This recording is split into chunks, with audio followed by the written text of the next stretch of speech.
Namaskar. On this week-long celebration of Auroville festival, marking the occasion of birthday of our Holy Mother and the Auroville Township, I would like to thank and congratulate everyone associated with this festival, especially the Secretary of Auroville Foundation, Tirumati Jayanti Ravi, who has been driving this very, very passionately. Friends, this city of Auroville, may call it village of Auroville, is essentially a dream of mother to practically realize the vision of Sri Aurobindo, the vision of creating a set of people who are committed to the service of the divine consciousness. Sri Aurobindo, we all know that his spiritual accomplishments, he himself did not move around propagated, unlike many sages and seers of this country. Towards the later part of his life, he actually secluded himself into intense meditation, which eventually led to the realization of the vision, which was passed on to Mother. And she wanted to create a small township which would be a manifestation of that vision. That's why the charter of Auroville, the first and foremost charter is that Auroville belongs to humanity, but to live in Auroville, one must be a willing servitor of the divine consciousness. The rest, the three charters, it just follows from it. The question is, what is that divine consciousness that Rishi Sri Aurobindo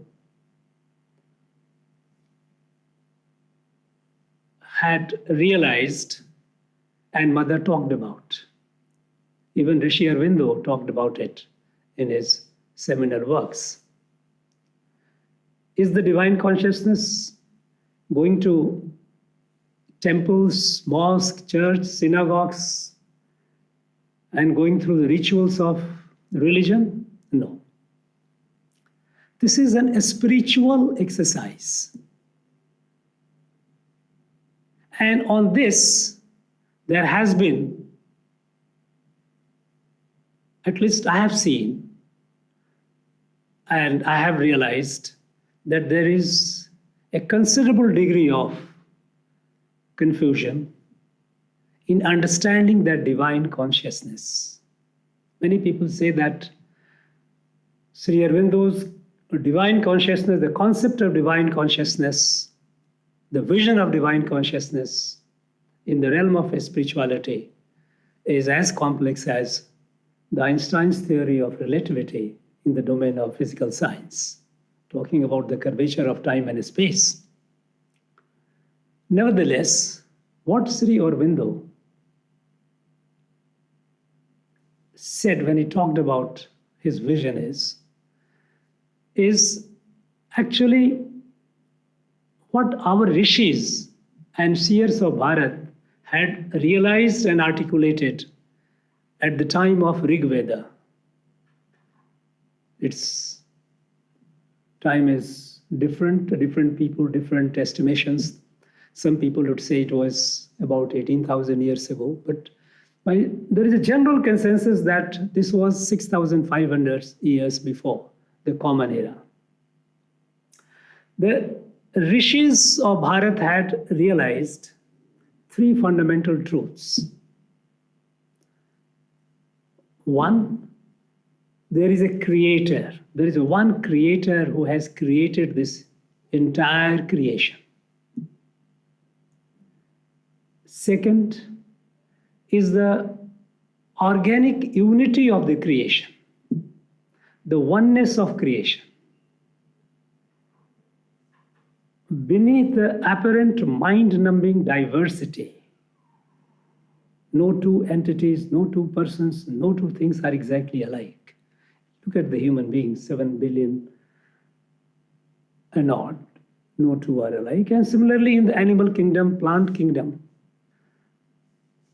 with all these diversities, they are all integrally connected with each other. It's like millions of trees, leaves on a tree. Each leaf is different from the other, and yet they are all organically connected with the tree. The tree of creation is one. And from this, a corollary goes, Vasudhaiva Kutumbakam, that the world is a family. The world is a family is not a political statement. It is a spiritual realization, which our sages and seers have articulated at least 8,500 years ago. So, one creator, organic oneness of creation. And the third truth was that this creation is governed by immutable laws. It's not arbitrary. Days and nights, change of seasons. All the acts of creation are governed by immutable laws. Now, this realization of these three fundamental truths was called Rit Ka Siddhant, principles of Rit, and that is why we got Rig Veda. But this spiritual realization was limited to the sages and seers and those people, those who could evolve themselves to that plane where they could appreciate it. Now, Rishi Sri Aurobindo, in his lifetime, he witnessed two devastating wars in the world. Millions and millions of people across the world perished. He also witnessed that how humanity, they have acquired enormous destructive power. It was during that time that atomic explosion had happened and millions of people have perished. Unprecedented power at the disposal of human beings. He witnessed an anarchy of ideas and ideologies. People in the world segmented along various ideas and ideologies: socialism, communism, capitalism, Fabian socialism, democracy, liberal democracy, all kinds of. And such a heavily divided community of human beings in the world, equipped with such devastating power, destructive power. The question that Rishi Aurobindo was confronted with was, is self-destruction the destiny of humanity? Is it going to be over now? Going to destroy them? Humanity is going to destroy itself? Is this the destiny? And then he got the realization that no, it is not the destiny. Because in the process of evolution, the human beings are yet one stage short of its eventual evolution, complete evolution. Humans have reached the third stage today.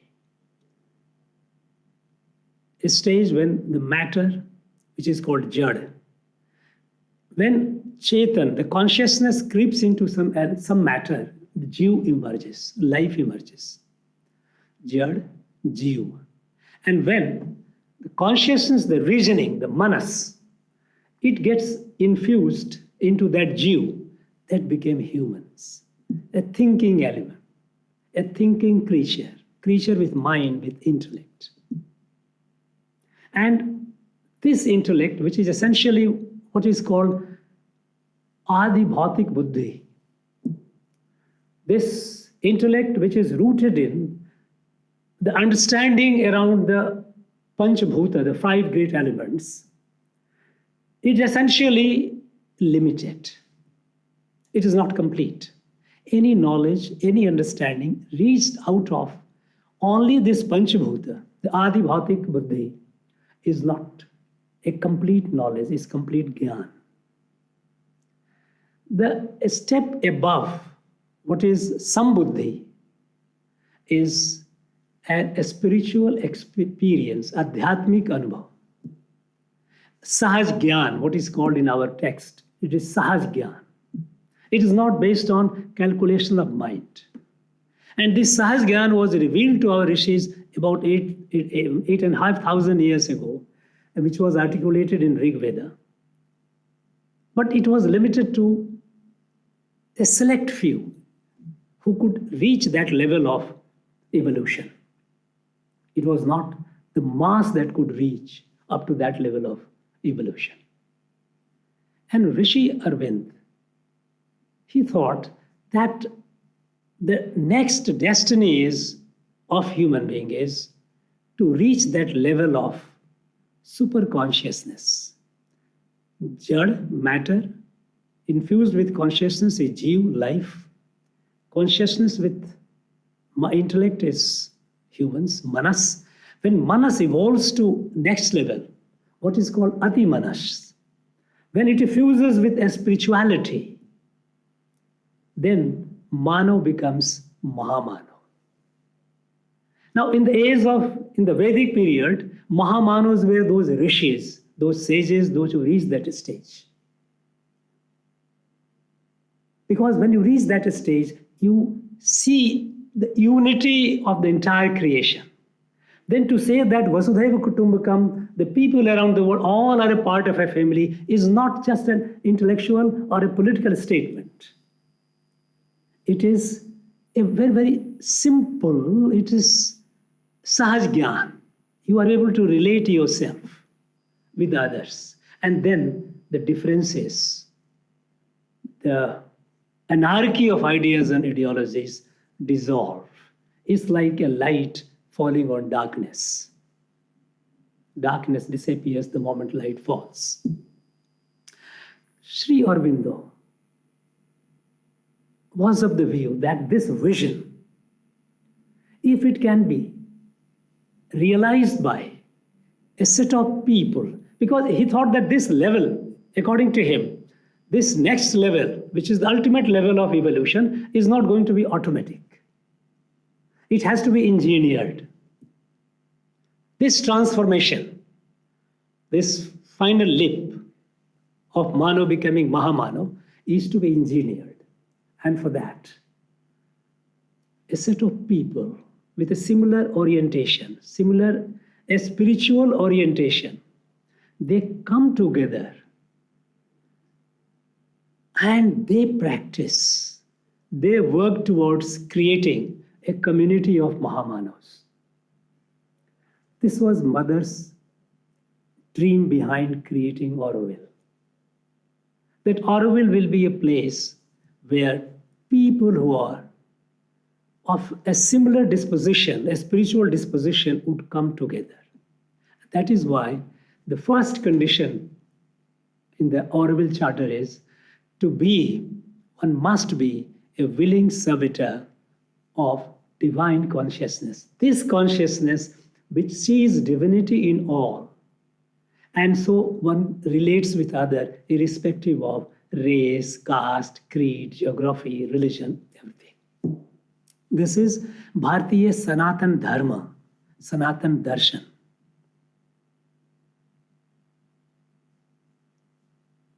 Once this community starts building itself, it is a continuous exercise. The people have to continue practicing to reach that level of evolution. That manas becoming ati manas, the consciousness becoming super consciousness, and Mano becoming Mahamano.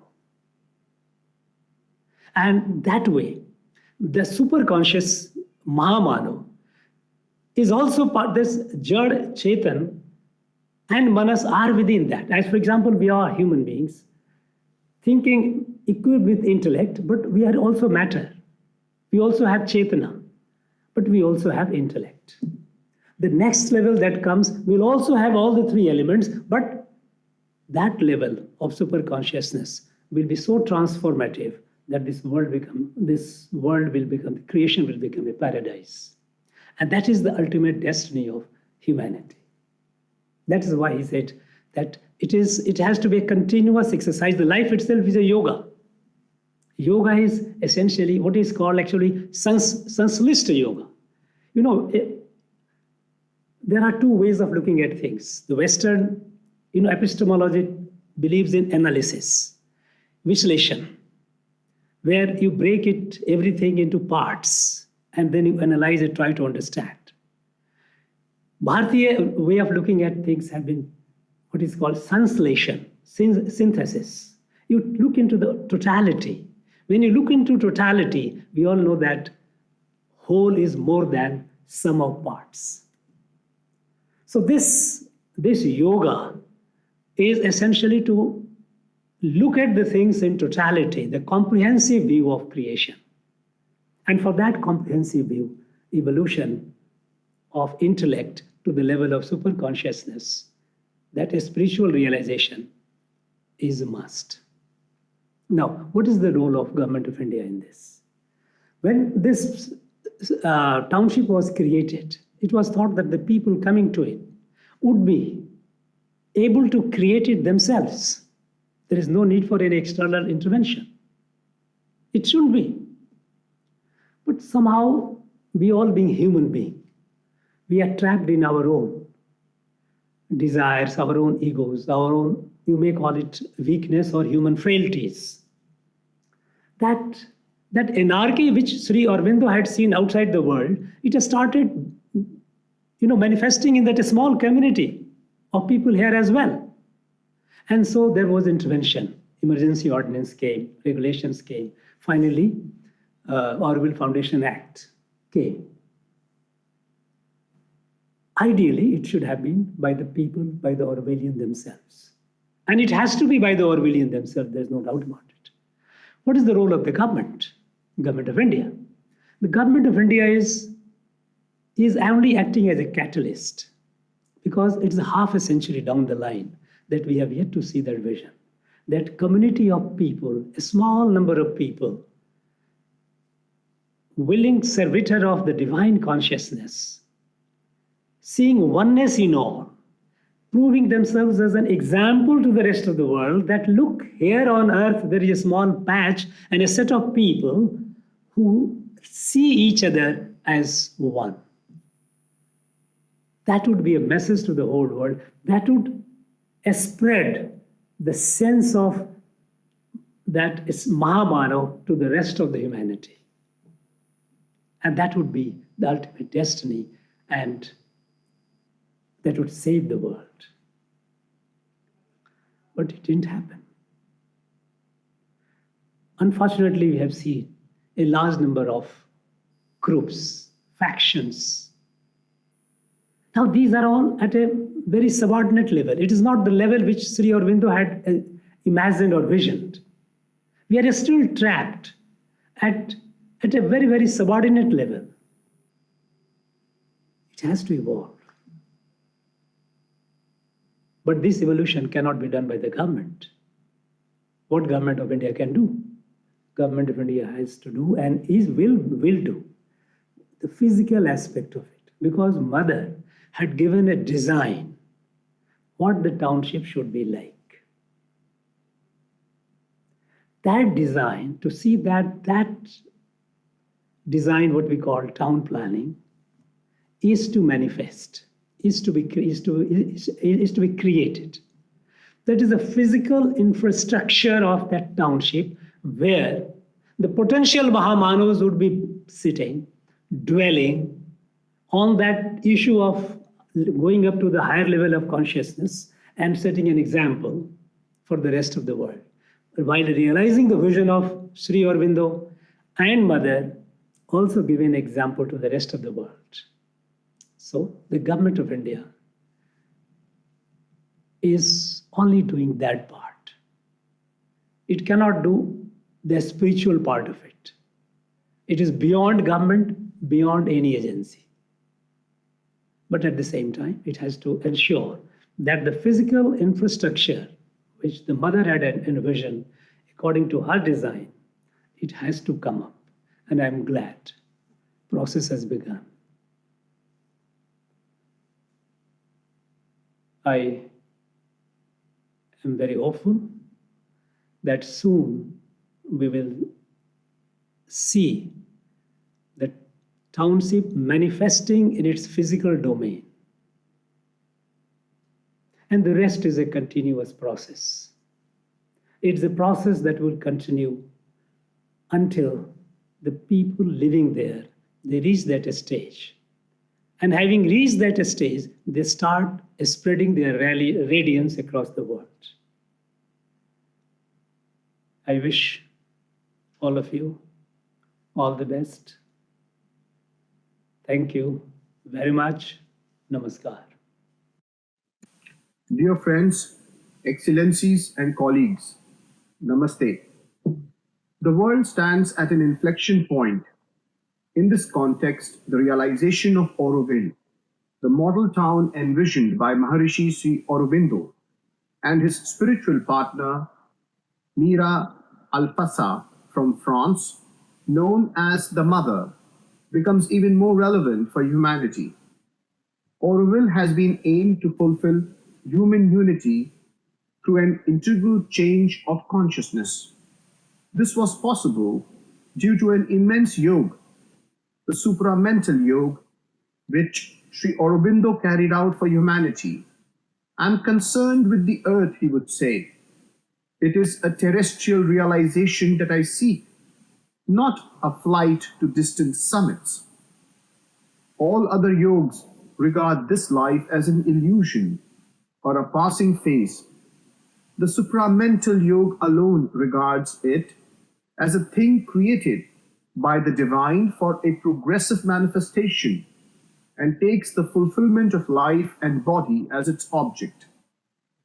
The association between Auroville and UNESCO dates back even before the project, before the foundation of Auroville. Since 1966, UNESCO has passed 5 resolutions in support of Auroville.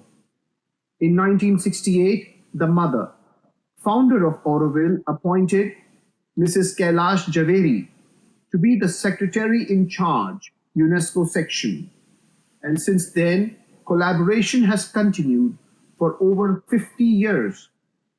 The General Assembly of UNESCO unanimously passed resolutions in 1966, 68, 70, and 83 in support of Auroville, inviting member states and international non-governmental organizations to participate in the development of Auroville as an international cultural township designed to bring together the values of different cultures and civilizations in a harmonious environment with integrated living standards that correspond to man's physical and spiritual needs. The 5th resolution, passed on 13th November 2017 at the 39th General Conference of the World Body to commemorate Auroville's 50th year, stated, 28th February 2018 will mark the 50th anniversary of the founding of Auroville. Further recognizing that Auroville is a successful and unique model project, proving the capacity of an international community after almost 50 years of existence to continue to live up to its initial founding ideas of peace and international harmony, and which are also UNESCO's own values and principles, as well as some of its major priorities, invites the Director General to reinforce the association of UNESCO with Auroville and organize commemorative activities for its 50th anniversary and to re-invite the member states on the special occasion of Auroville's 50th anniversary to participate in Auroville's further development. UNESCO Resolution at 39th General Assembly 2017. UNESCO has continued to support the foundation of Auroville and over the years has continued to show interest in the unfolding development even as Auroville was declared the Auroville Foundation following an Act of Parliament. The ideals of Auroville and UNESCO have similarities in values and principles. The key aspects of the Auroville experiment resonate strongly with some of UNESCO's major priorities and concerns, such as dialogue among civilizations, cultures, and religions, cultural diversity and culture as a factor for development, poverty eradication, quality education, and lifelong learning and renewable energies. Several events, conferences have been organized over the years in collaboration with Auroville and UNESCO. The Auroville Earth Institute is the UNESCO Chair of Earth Architecture established in Auroville.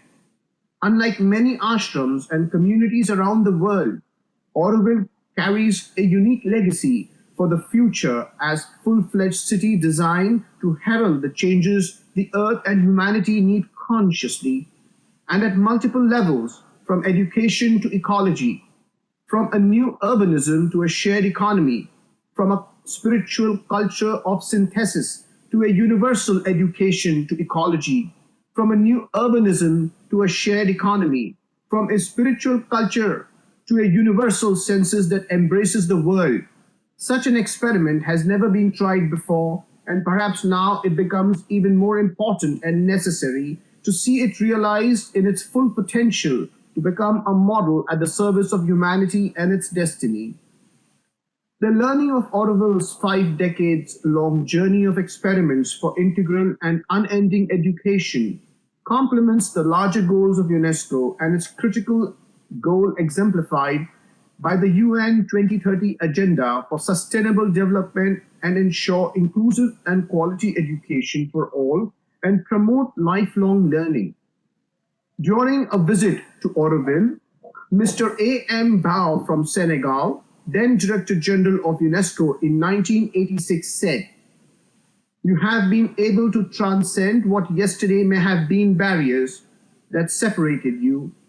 You work together, you understand each other, and perhaps you are what I might say, a summing up of the aspiration of the world of tomorrow."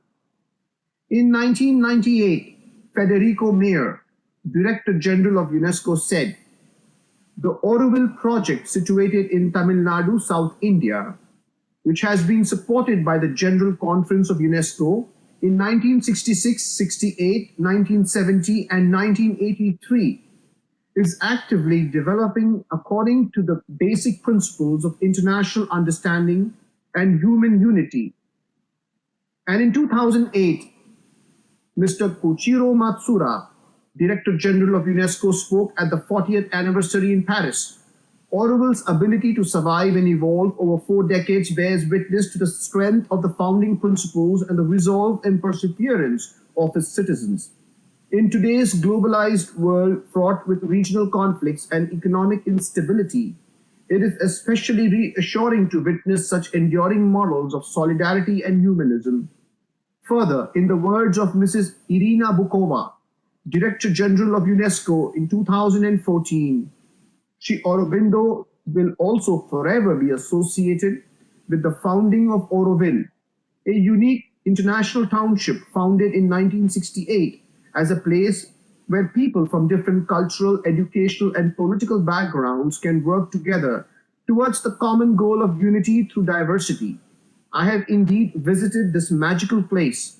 Today, this learning and vision continue to draw devotees from the world over following Sri Aurobindo's profound integral yoga teachings. In 2022, it is Maharishi Sri Aurobindo's 150th birth anniversary. To mark this, Honourable Prime Minister Shri Narendra Modi and his government have already taken steps to honour his legacy by prominently featuring Sri Aurobindo as part of India's Republic Day, and has further supported the Multiversity project to spread his vision and teachings worldwide, and committed to the development of Auroville. Delegates from UNESCO were present at Auroville's inauguration and had met the mother. Today, Sri Aurobindo's statue stands at the Paris UNESCO building at Fontenoy and has been commemorated by our Honourable Prime Minister as well. In this auspicious and critical year for the world, we look forward to a conference dedicated to Sri Aurobindo at UNESCO, Paris, to bring hope, courage and vision to the people of the world, to foster dialogue as we advance on the path of evolution, on the path of the future that needs the greater light of unity and consciousness. As Sri Aurobindo himself said in his essays on the Gita, we of the coming day stand at the head of a new age of development and a larger synthesis. We do not belong to the past dawns, but to the noons of the future. A mass of new energy is flowing into us. All this points to a very new, and a very vast synthesis.